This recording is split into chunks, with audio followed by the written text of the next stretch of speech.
कब करी गई है? 1818 को, ध्यान रखिएगा। धर्म की बात करें तो बौद्ध से संबंधित है। क्या है? तो बिहार याद रखिएगा, बिहार गुफा है। ठीक है, कहाँ पे है? ग्वालियर, ग्वालियर को याद रखिएगा। ग्वालियर नदी नर्मदा की सहायक, बाघ नदी, ठीक है, नर्मदा की सहायक है बाघ नदी। उससे 2 या 3 किलोमीटर दूर जो आपका बाघ का ग्राम है वहां पे ये प्राप्त हुई है।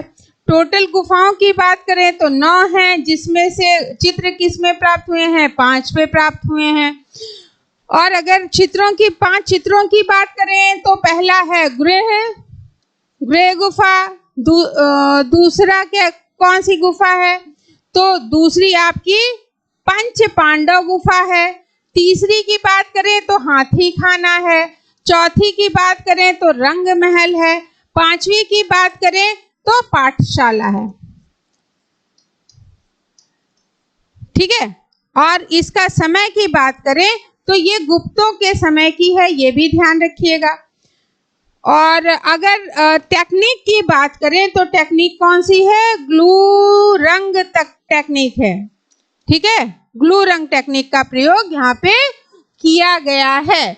और इसके अलावा इसको जो दूसरे नाम से संबोधित किया जाता है तो पंच पांडव गुफा बोला जाता है।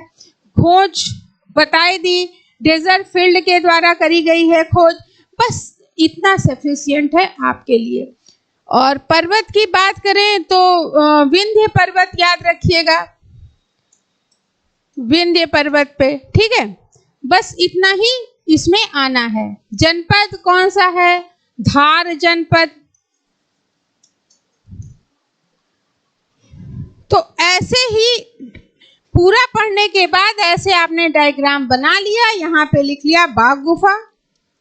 और इसी तरह से बाघ गुफा, अजंता गुफा, सिगिरिया गुफा, अगर आप इस तरह से छोटे छोटे डायग्राम में सारी चीजें दे देते हैं तो रिवीजन के लिए बहुत कम टाइम चाहिए होता है। और जब चाहो आप रिवीजन करते चले जाओगे, तो जब आप रिवीजन करते चले जाओगे तो कंफ्यूजन कहीं भी बचेगा नहीं। और जब कंफ्यूजन ही नहीं बचेगा तो क्या आपको कोई सिलेक्शन से रोक सकता है? नहीं। तो बस इसी तरह से पढ़ाई करते रहिए और अपने जो उद्देश्य हैं उनको प्राप्त करते रहिए। आज के लिए इतना ही। Thank you.